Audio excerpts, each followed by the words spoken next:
This week marked 5 years since the World Health Organization officially declared the rapid spread of COVID 19 to be a worldwide pandemic. The pandemic managed to impact almost every sector and industry, but none more so than the healthcare industry, both here in Canada and in other countries.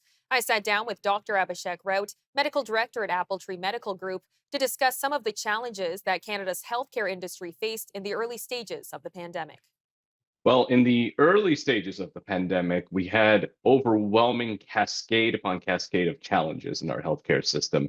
And it really was something that tested our resilience on multiple fronts. First, there was a big surge in patient numbers. So hospitals across Canada experienced this unprecedented pressure with ICU units in several provinces operating at near full capacity.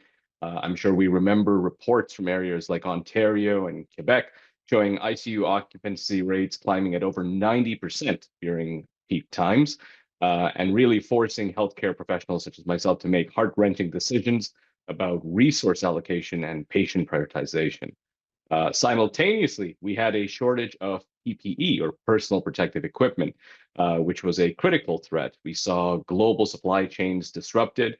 Canada was no exception, and many healthcare workers had to contend with either inadequate supplies or resorting to reusing equipment, which not only jeopardized their own safety, but also heightened the anxiety during patient care. We saw staffing challenges, which compounded a lot of these difficulties. Many frontline workers fell ill, had to quarantine, and those who remained faced these grueling shifts, leading to a lot of burnout. So the intense pressure of long working hours, the emotional toll of losing patients, as well as colleagues, really contributed to a mental health crisis amongst healthcare teams as well. And surveys did indicate that nearly half of Canadian frontline workers reported severe stress and anxiety during those early months. A big hurdle as well was this rapid transition to virtual care. So, to adhere to the social distancing protocols, healthcare providers had to really swiftly adopt telemedicine. And although the shift was very, very necessary, it highlighted significant discrepancies in digital access. And we saw, especially in the rural and underserved communities, they required both providers and patients to navigate these new technologies and really overcome these hurdles. And then finally, what we did see was this constant evolution of medical guidelines and protocols. So it's a huge environment of uncertainty. Our understanding of the virus itself was evolving, and so did these recommendations, sometimes multiple times in a short time span. So this relentless flow of new information required continuous training, continuous adaptation, and really left a lot of people feeling overwhelmed by the change of pace. In addition, we asked Dr. Raut about what hard lessons were learned during the pandemic, as well as what changes have been made as a result. So I think the pandemic has really underscored for us a lot of crucial lessons that really have redefined our approach and continue to do so in Canada. One of the big significant takeaways was this undeniable importance of preparedness and adaptability. So early in the crisis, we witnessed how vulnerable our system could be when confronted with just a rapid surge in cases. That was it. And it became clear that in this comprehensive emergency planning, we need to have a robust stockpiling of essential supplies like PPE, like ventilators. And so it's important to have that stockpile to really support and safeguard patients and healthcare providers. Another big lesson was really the value of digital innovation. It took a lot of time to get there, but especially in the realm of telemedicine, virtual care has now played a huge role and has forced us in a good way to transform on how we deliver healthcare services. In some provinces like Ontario, virtual services increased dramatically, even over 90% in the initial months. And what that has done is, in some ways, allowed us to examine our weaknesses, perhaps in remote and underserviced areas, and bolster how we can really improve those services and still continue to have it very patient-centered. Another big lesson I think that we've learned is the importance of robust mental health support services, especially for healthcare professionals. This prolonged exposure to high stress conditions really did lead to this tremendous widespread burnout and emotional strain among staff and healthcare providers. And then finally, what the pandemic has really exposed the need for is having a very clear and coordinated health communication pattern. in a way that allows us to share data across different levels of government very quickly.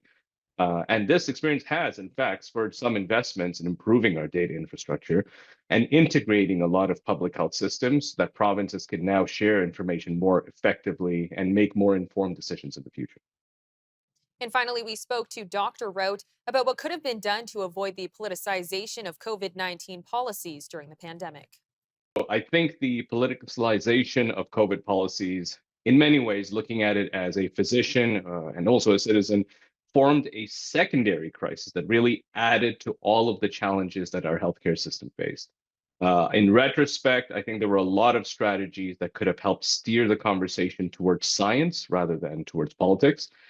So, first, really establishing a centralized independent panel of experts from the very beginning could have made a significant difference. Now, we've seen this in countries like New Zealand and Germany, where decisions were really guided by healthcare professionals and scientists.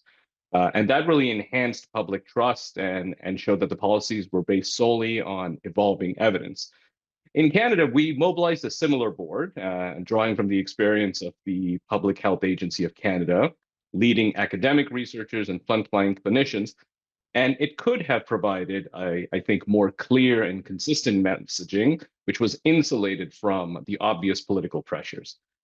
Statistics from surveys throughout the pandemic showed that 60% of Canadians trusted health experts over political figures for COVID-19 updates. And this is just a reminder on how important it is to focus more on the science of any disease. Secondary, I think the transparent and consistent communication was crucial. Instead of rapidly shifting guidelines focused on political agendas, I think a steady flow of evidence-based updates could have prevented a lot of confusion. A dedicated communication hub could really have united a lot of federal and provincial messaging. And we did see that. We saw clear communications from provinces like British Columbia, where we saw regular science first briefings, and really it showed a higher adherence of the population to public health measures compared to regions where we saw more politicized messaging. I think also just engaging more community leaders and local influencers in that information dissemination could have really helped contextualize the policies for diverse communities. Canada has a lot of diversity, and certainly using local leaders would have been very helpful. And I think that the big message here is we need to find out how to legislate an insulation of public health decision making from political interference. So that way, when we establish protocols and where medical guidelines are reviewed, these guidelines are not necessarily enforced or interfered upon by political realms, and they're not used to advance a political agenda.